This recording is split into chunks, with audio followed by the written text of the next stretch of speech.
the commercial type DJs who would normally play more of the up-tempo jam and wine type of stuff. And this seems to be helping their program, their station, whether if it's Tempo 105 or 98.9, however the case might be. But a certain kind of music seems to do better for their business around this time of the year. But I think it is true to say then that if we keep it going the particular way that we have it going, then we're going to lose something traditionally, culturistically, to create a term. We are going to lose something where the indigenous music are concerned, that type of so-called calypso that lend a certain sort of inspiration to a nation or to people at large. And if we don't have that, if that is lost in the whole jam and wine thing, then obviously we are not going to build a society of a certain level of equality, but they are going to be more or less a society of more type of people who would be sort of bacchanalist. There is a dance company in Trinidad called the Julia Edwards Dance Company that has been popularizing the limbo dance for over 4 decades. You know, the limbo was part of the funeral celebrations. It had an aura of death surrounding the limbo dance. So then came the decision to change the whole aspect of the dance, to culturalize the dance, so to speak. And that's what happened. And since then, it has never changed. The steel rod was added so that the fire will burn on the steel rod as the dancer goes down very low and goes under the steel rod, ensuring that the fire does not touch his nose. Well, let me not say too much, but experience some of the dancing from the Julia Edwards Dance Company doing the limbo, all happening on CultureShare.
Some flexible Afro-Trinidadians there, the Julia Edwards Dance Company.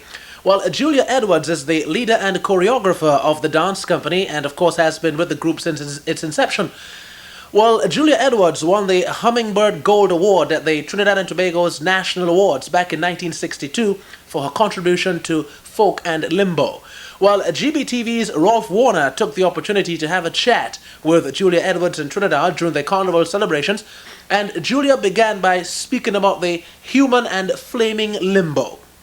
The Americans was in Trinidad and Tobago, and we started a class, a local class, teaching them local steps, different drum rhythms, and so on. But there was this one little point, and I noticed it anywhere in the world that you go to, people ask you three questions. One, what is the national dress of the country? What is the national food of the country? What is the national music and dance of the country? No, we had the food. It was fine. Well, national dress, we cannot come to terms with that one yet. Up to today? Up to today, yes. Up in the air. Yes, because we have the beautiful sari, we have the African robes, but we have not decided yet which one. But with dance and music, it was show, it was the steel band. Dance, we wanted something to share with our visitors. Where did Calypso fit into that whole scenario? Calypso dance, we didn't want that to really actually happen because with Calypso, we had that body contact. And we didn't want the body contact with each other, but we wanted a dance that had background, that had a history. Also, you're saying in trying to arrive at a national dance, you didn't want to have the Calypso dance with the body contact, and you instead wanted to do a dance that would represent something other than that body contact thing. Oh, I see. Yes. Go ahead. Yes. So we had to go into, like, we had a small group, which was Holly Betodier, who really managed the group. Helen Humphrey, who was the designer of all the costumes, and myself. So we had to sit down and decide which one of the dances that would really represent our country, which was Afro-West Indian. And we decided upon limbo because, again, as I said, of the background, the history. It was like this. If a member of the family dies, after the wait for 9 nights, you said prayers, you said the chapelet. So that's how the limbo used to be in its original form in the old days? Yes, in the old days. In the old days. Because it was religious.